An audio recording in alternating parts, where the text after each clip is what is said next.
Welcome to SMFMS Bookends, a satellite show for Save Me From My Shelf, coming out every week after our proper episode.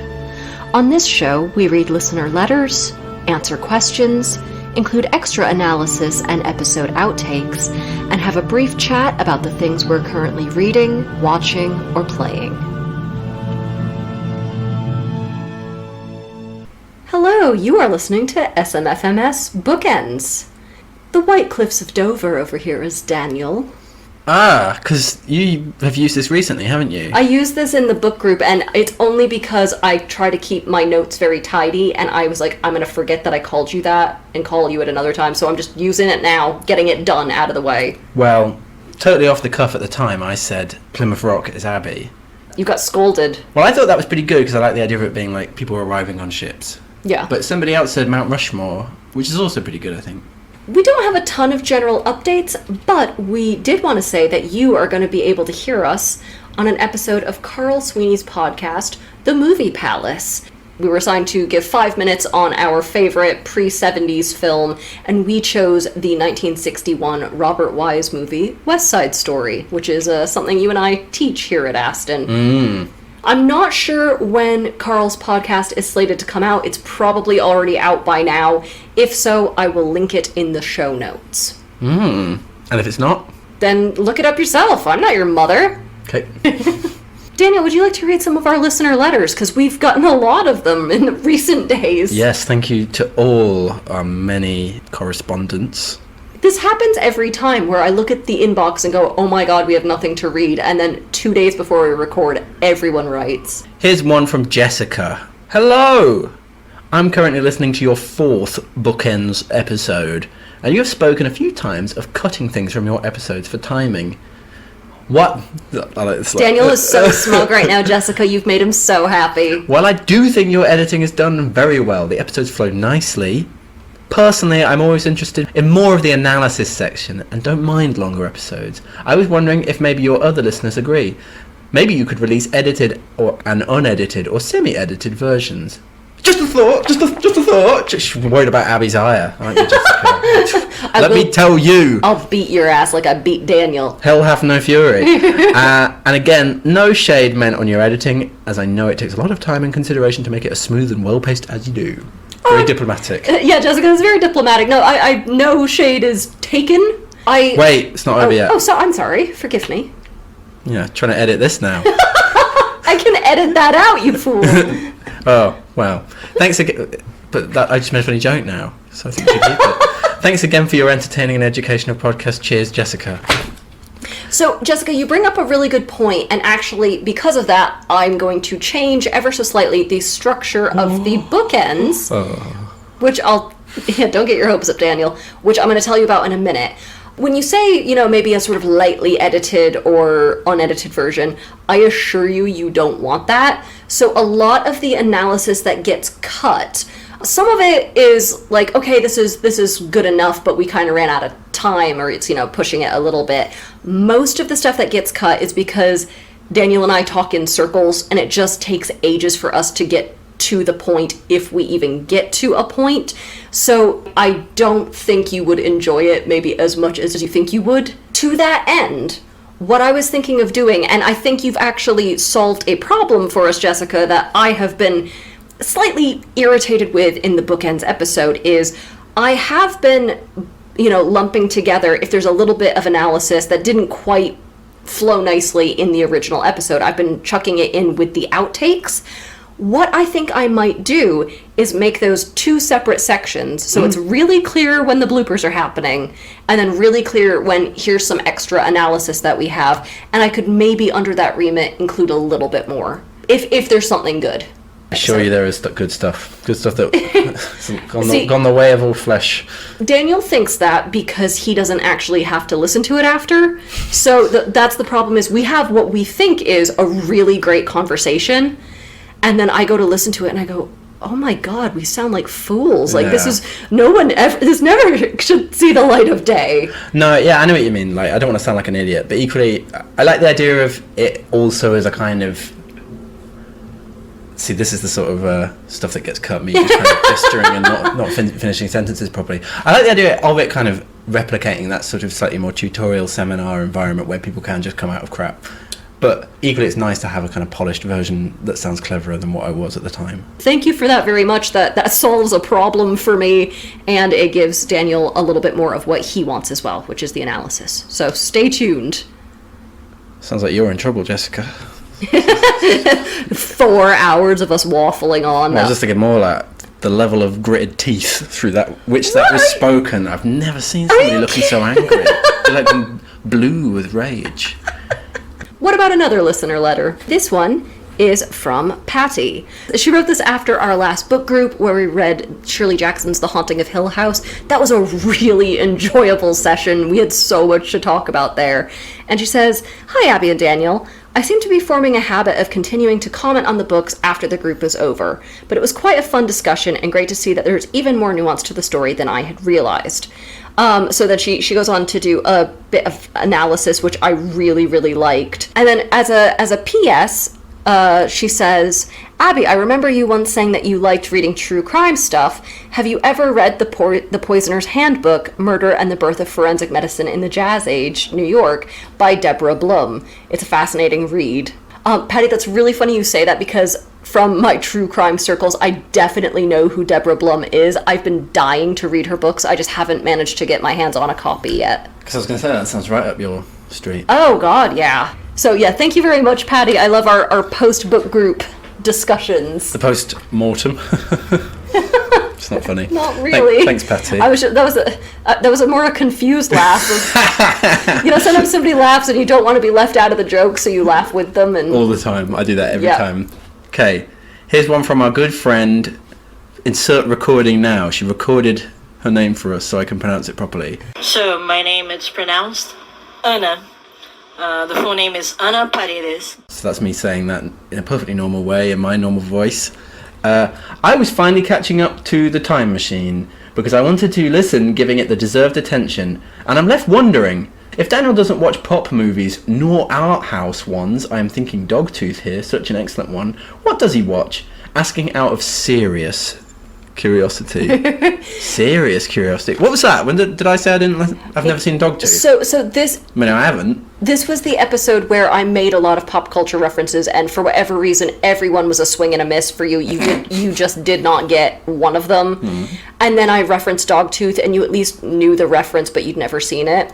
So to answer your question, Daniel definitely watches art house movies. He just happened to miss Dogtooth. He also watches pop movies, but he pretends he's above it. Well, I was just about to say, I was going to give a funny answer, but you've spoiled it now. Oh. But I was just going to say, because you referenced Porky's in this episode, and I immediately got that. So I don't think I was going to say I don't watch high or middlebrow stuff, exclusively trash like Porky's. Daniel does actually watch plenty of mainstream fare. My favourite film is Shrek. His favourite film is Shrek, and when he first said that to me, I thought he was joking, and he's not. He is being 100% serious. I will have you know that when Daniel and I first met, I made a reference to Back to the Future, and he claimed not to know what it was. And I thought that was very charming, like some bizarre hermit had landed in my office. I found out years later he was f***ing lying. He was just doing that to seem charming and special. I don't remember this now. Yeah, I like films. I just haven't seen that particular film. I think you're a bit picky on the films you watch, because I like to hate watch things, and you do not see the appeal of that at all. I just go into the street and do that, just look at people, and because I despise all humanity. Meanwhile, I have a Buccaneers adventurous spirit. I'll try anything. Nothing is above or below me. I am perfectly calibrated to every situation. Okay. No? Read our next letter.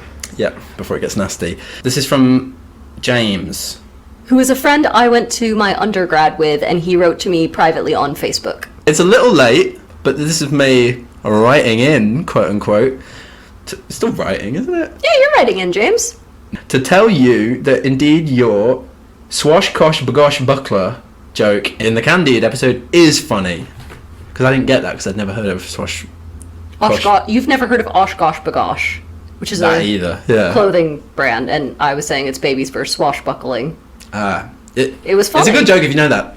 those two things. I'm not aware of either. Thank you, James. I accept all kinds of praise at any time, no matter how late. Yeah, where's my praise? Being considered some kind of like Philistine / snob. Mm-hmm. In the negative space between Philistine and snob. Can somebody praise Daniel, please? Yes. So he'll shut up. Okay, this is from Lark. Good morning. Hi, Abby and Daniel. I love your podcast. I have been zooming through the episodes ever since it was recommended to me by an English teacher friend. Thanks, Jennifer. In parentheses. Abby, did you know you have a voice doppelganger? Yeah, I knew it is. Go on. Oh, my sweet summer child! It's Louis Armstrong, isn't it? You sound just like Louis Armstrong. Thank you. You're not the first person to tell me that. Anyway, imagine my surprise when I hit play on my very first episode, and heard my cousin talking to me. Dude, I have a lot of cousins. Maybe we're related, Lark. I know it's true because one day I was listening to the show aloud and my husband said without any prompting, "Are you talking to Marie? You both have the same tone and cadence to your speech. You're from completely different areas of the US, California versus Vermont. Which one are you from?" California. Okay, but you have both lived in the UK for a number of years. So maybe it's a US-UK transplant accent, like Cary Grant, but backwards. That wouldn't actually surprise me because my accent did change quite a lot and my intonation when I moved over here. When you arrive, you're like, I can't believe I'm in England. And now you're not like that. I do have another voice double, apparently, who I have never heard. My boss and one of our colleagues really love the books of Elizabeth Strout. I think she writes the Olive Kitteridge books. She was in the area a few years back and did a talk that they went to, and they came in the next day and they're like, Abby, we found your voice double. You sound exactly like her. I've never heard her speak, but apparently that is my voice double. So we've got a couple of replacements for you for the podcast then that we could have. Well, you have a real voice double as well, don't you? The Leonardo DiCaprio. You seem to think Leonardo DiCaprio, which I find very strange. I think you're similar sort of intonation. Lark has more to say. Go on. I just finished reading Huck Finn and enjoyed that episode a lot. Now I am reading James by Percival Everett. Any chance you could do that on the podcast as a classic adjacent or classic corrective?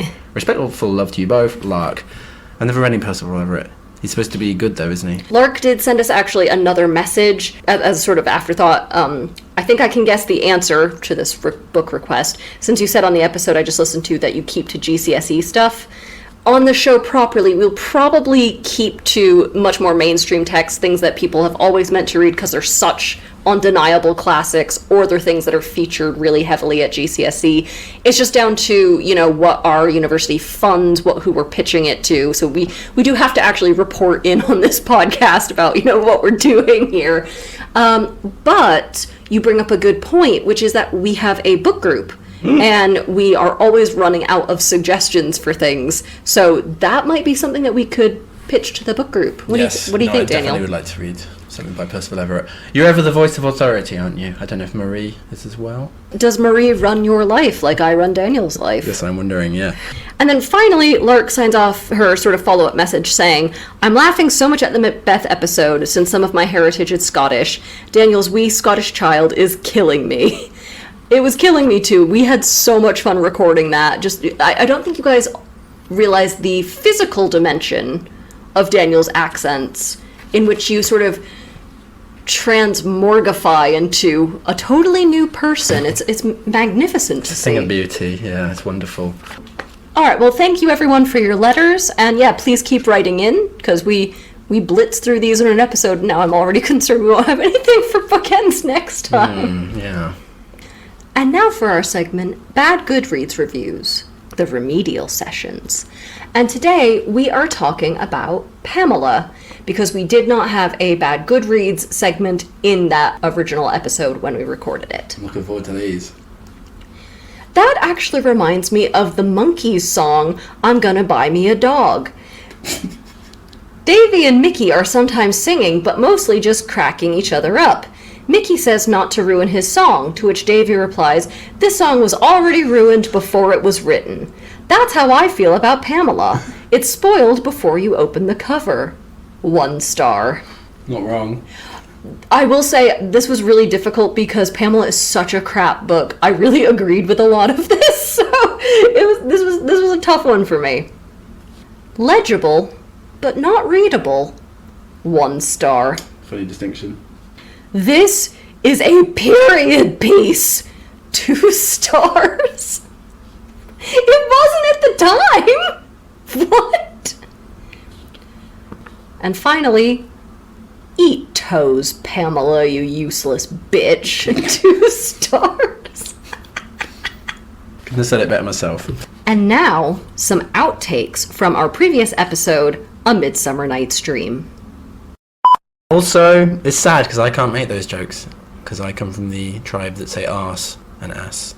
Yeah, technically you have an R in the spelling of yours, but it doesn't sound like it to an American ear. It sounds like you're just saying ass, but with a... Yeah, but I would say ass for the donkey and arse for the bum. That's what I'm saying, they diverge. Oh, I'm so sorry. You think I'd say arse for a donkey? Yeah.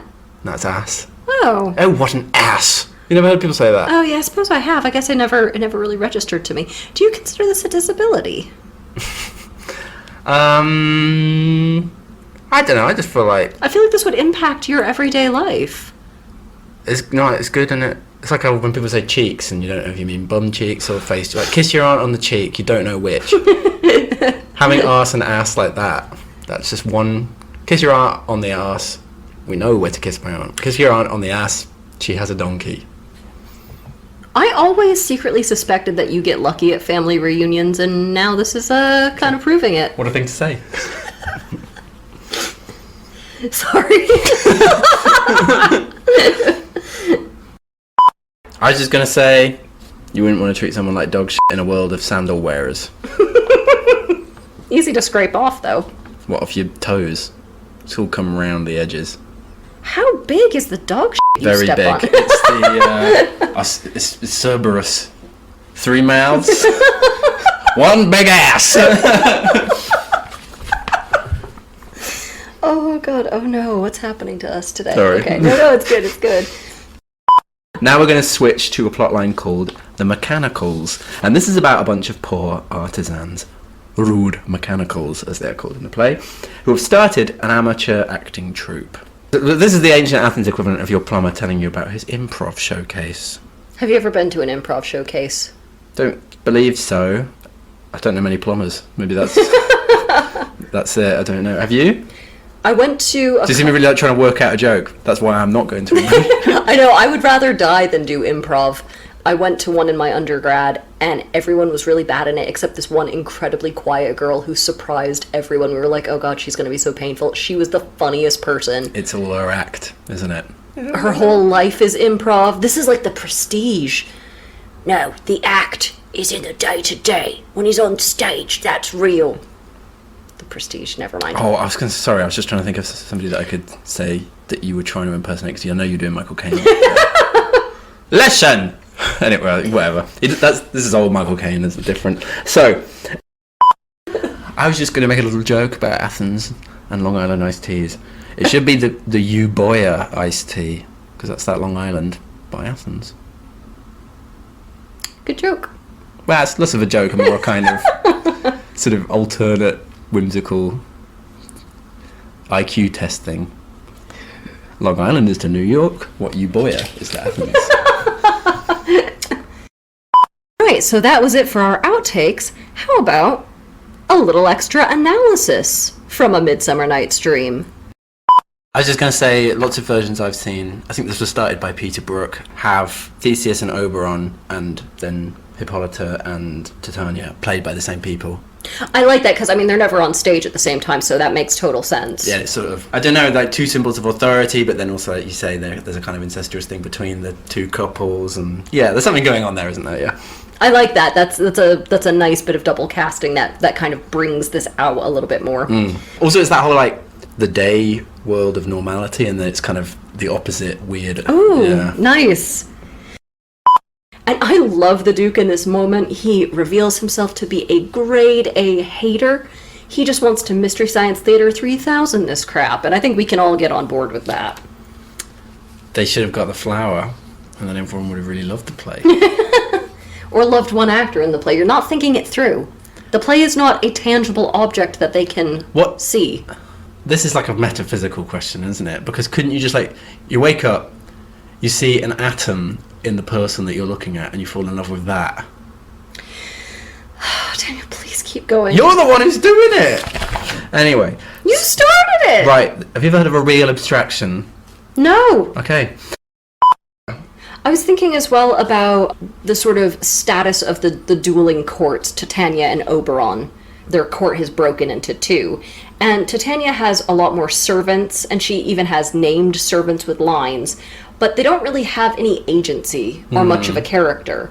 King Oberon only has one servant that we see, really, Puck, but he's a proper character in his own right. Kind of like the main character, really. Yeah, really, yeah. So I was trying to figure out, like, is that a way, are they equally balanced? Yeah, I don't know. I wouldn't say so, in the same way that we've already been saying that Titania doesn't come out of this very well, does she? No, she's completely humiliated, and that's her punishment. And Oberon's punishment is feeling kind of bad and a little bit jealous. Yeah. About it, maybe realizing he misses her, and I'm like, those two things are not the same. Just thinking about this, talking about Puck right now, I'm just thinking about adaptations, and we've already talked a bit about Disney, but he is a sort of like, and featuring Jack Black, featuring Robin Williams, as, that's the Puck role, isn't it? The kind of the zany sidekick or Eddie Murphy, featuring Eddie Murphy in the role of Puck. That's the Puck role, isn't it? That would be so tacky, but I could see in 1996 Eddie Murphy absolutely landing that gig. Yeah, he's the step out figure, isn't he? But Puck does literally step out at the end, doesn't he, and speak to us. So I suppose that is his function. But in that respect, Oberon does seem to have some kind of purchase over Titania.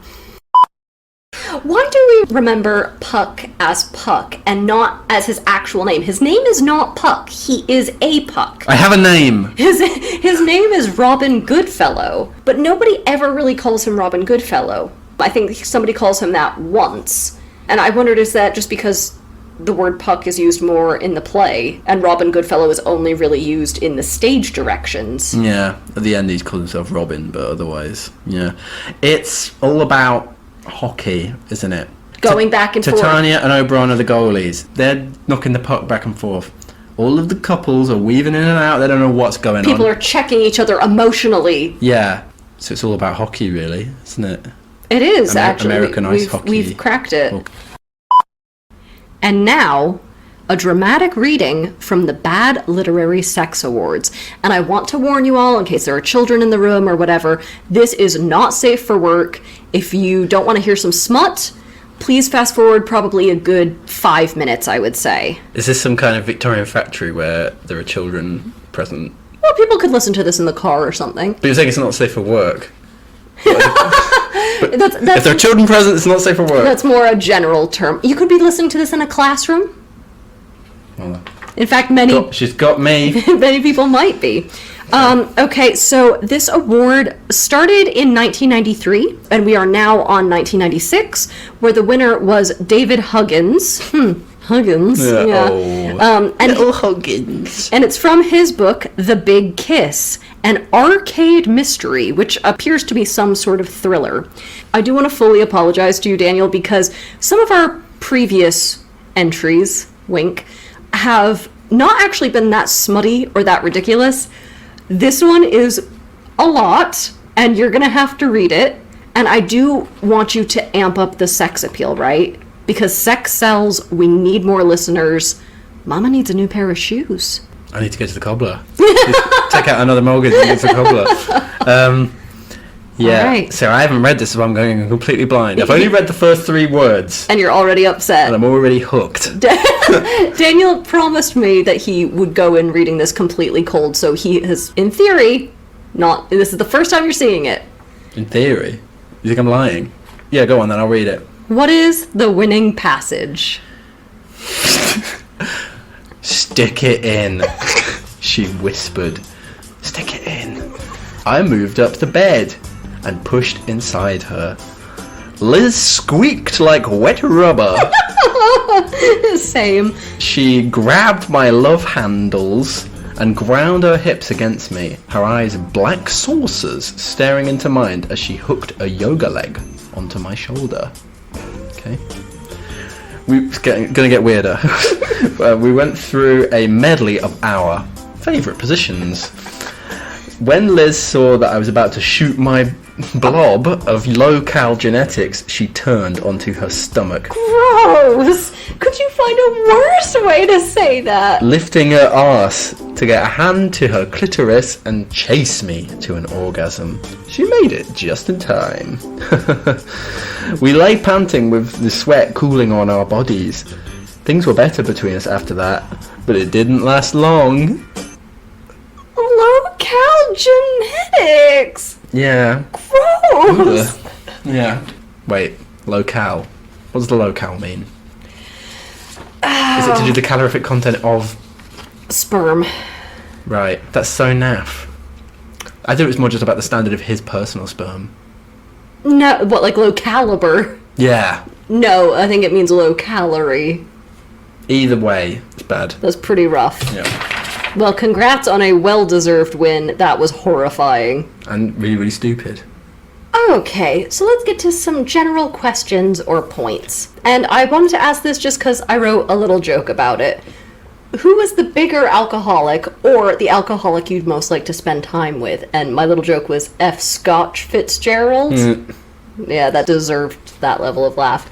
Hemingway or Bukowski? If you had to get shit-faced with one of them. I think definitely Fitzgerald. Yeah, Fitzgerald for sure. Well, because the other two were horrible. Well, I mean, I don't think Fitzgerald was always a picnic, but Wow, he sounds more fun. on his 40 pints of beer a day, yeah. Yeah, that was his way of curing His alcoholism. He'd have to pee so much, he probably wouldn't even be there. He'd just be like, I'm just enjoying my shandy on my own. He's off to the loo again. You would be pissing a hell of a lot, wouldn't you? Sorry, just think. Yeah, you're right. Do you think that would damage his bladder? Like, did he have such an engorged bladder to hold all that volume? Well, he died when he was 40, didn't he? But of a heart attack or something, didn't he? Yeah, but maybe the bladder was so large it shot right up into his heart. I just think it was so big it just encompassed his heart. Are there any other big literary drunks that you'd want to hang out with? Like proper alcoholics, not like Dorothy Parker types. Charles Lamb. Was he a drunk? Very much so. Okay. Confessions of a Drunkard. Oh, okay. I read a biography of Charles Lamb recently. When he retired, he went to live in this village, and he went on holiday for a month, and the two pubs in the village shut because they couldn't keep going without him. Whoa! Yeah. Oh, that's not at all what I thought you were going to say. I thought you meant the two pubs in the village where he went, like, shut because they were on holiday. No, the village he left. The two they shut because he couldn't. Oh, no! That's an indictment. Yeah. What about you then? We've got another. Faulkner was supposed to be a really bad drunk, and I only know one story. I've never really read any Faulkner, so I don't know that I could comment much on him. Doesn't count, no. The only story I know is that he used to go on these crazy benders after he would write a book and then immediately forget what he had written. So eventually, when he was a big enough name, they got him to come in as a sort of guest lecturer for a term or whatever at a university, and the students all knew way more about his books than he did, and it was like this huge embarrassment because he couldn't lecture on his own work because he just didn't remember it. Pure death of the author, but the author's still alive. I like that. Also, I was just thinking, I thought you were going to say he would write a book, get really pissed, forget about the book, and then... Write the same book. Yeah, that's what I was wondering he was doing, but no. I suppose Stephen King as well, but he also had some coke problems, because he wrote, was it Christine and Cujo on a complete blackout. He doesn't remember writing either of those. That's crazy. Yeah. Well, listener, if there are any literary drunks that you think we should consider, or you have good stories about, write in. We love that stuff. And we can't talk about your hats. You don't want to talk about your hats. You told me when we started. No, ma'am. Don't do it. I've got some funny hats. I've mentioned it before to Abby. What's my favourite? Well, okay, like, many of you don't know this. Daniel loves hats, apparently. I don't love hats. Yes, oh. When I was a teenager, I just went for a period of buying funny hats. Well, he has a very large hat collection. It's not that large. I've never seen him in a single hat ever. The one exception being you have this little toque that you wear in winter. It makes you look like a longshoreman, or when you put it at a jaunty angle, like a member of the French Resistance. From this mysterious collection you have, what is your favorite hat? Yeah, probably top hat, or I've got a kind of Portuguese peasant hat. Oh, you off right now. Love.